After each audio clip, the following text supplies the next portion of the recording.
the sculptor of the quiet heart.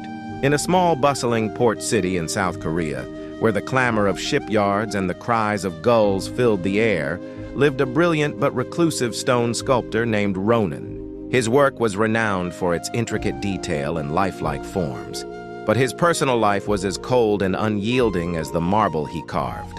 He had long ago sealed off his heart, believing that deep emotion was a distraction, a weakness that would dull the precision of his hands. Across the city, in a small, sunlit apartment above a flower shop, lived a young woman named Lena. She was a pianist whose music was the complete opposite of Ronan's art. It was full of warmth, life, and vibrant, beautiful mistakes. Her melodies, often improvised, danced through the open windows, weaving their way through the city's noise. One afternoon, a delivery mix-up brought a small, delicate statue of a seabird to Lena's apartment. It was one of Ronan's lesser-known pieces, a study he had discarded. Lena, instantly captivated by the bird's grace, decided to thank the artist.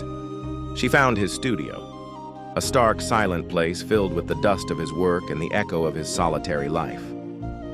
Ronan, annoyed by the interruption, took the statue back without a word. But a few days later, he heard a melody he didn't recognize. It was her music, a playful, searching tune that seemed to be asking him a question. He found himself drawn to the window, listening, his hands momentarily still. He began to notice her. He saw her tending to her rooftop garden, her hands covered in soil, her face lit up with a smile as she coaxed a stubborn rose to bloom. He heard her laughter as she played, a sound as clear as a bell. He started to carve a new piece, not from a plan, but from a feeling. It was a statue of a woman with her head tilted, as if listening, her hands outstretched, as if reaching for something. Lena, meanwhile, found herself drawn to his art. She would often walk past his studio, watching through the window as he worked, her heart pounding with a strange mix of awe and melancholy. One day, she left a small pot of sunflowers on his doorstep. She didn't expect a response. But Ronan's new sculpture was almost finished. He had carved her smile into the marble, the very curve of her hand as it reached for the sun. He decided to do something he had never done before. He would sculpt her, not as a symbol, but as she was. He walked to her apartment, the heavy statue of the listening woman in his arms. He found her playing a somber, beautiful piece on her piano. He waited for her to finish.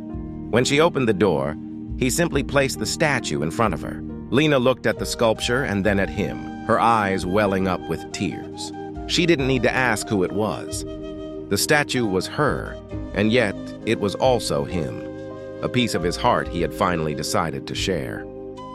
In that moment, the silent language of his art and the vibrant sound of her music found a perfect harmony, proving that the deepest connections are often found in the quiet moments between two different worlds.